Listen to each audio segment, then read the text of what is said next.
আমাকে ক্ষমা করে দাও। বলেন কি? यही नहीं, अभी और सुनिए। এ আপনি কি করছেন স্যার?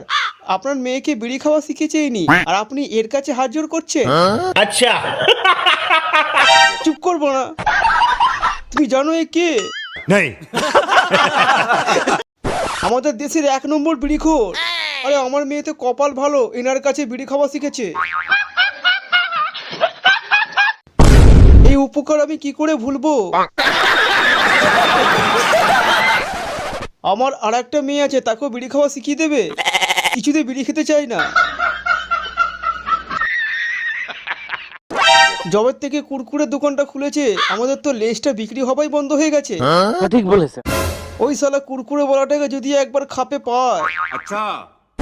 শালাকে গঙ্গার মাঝখানে নিয়ে যে লম্বা একটা বাঁশ ঢুকিয়ে খাড়া করে দেবো। এগুলো কি বলছি? ওই শালা, আমি তোর খাপে দাঁড়িয়ে আছি রে। আমি বিশ্বাস করি না।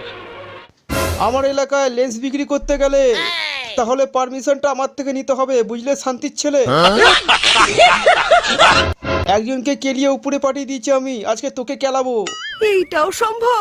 আজকে তোর কোনো বাপ তোকে বাঁচাতে পারবে না, আজকে পুরো তুই খাল্লাস। আকাশে এখনো সূর্য ডুবিনি, আর লেন্সের দোকানের মালিক আপনার সামনে, বলুন কি বলবে? ভাগ শালা। তোমার খাপে গেছিলাম আমি তোমাকে বুঝাতে, তাও মনে হচ্ছে আমার কথাটা তোমার মাথায় ঢুকিনি। আর 1 ঘন্টার মধ্যে যদি ও লেন্সের দোকান যদি না সরে, তাহলে তোমাকে এমন ক্যালান কেলাবো, তোমাকে কেউ বাঁচাতে পারবে না। আমি তো এখানে কেলানি খেতে আসিনি, আপনাকে বলতে এসেছি আমার লেন্সের দোকান আমি বন্ধ করব না। बढ़िया था गुरु। আপনাকে 1 ঘন্টা দিচ্ছি, কুরকুরে দোকানটা আপনি সরান।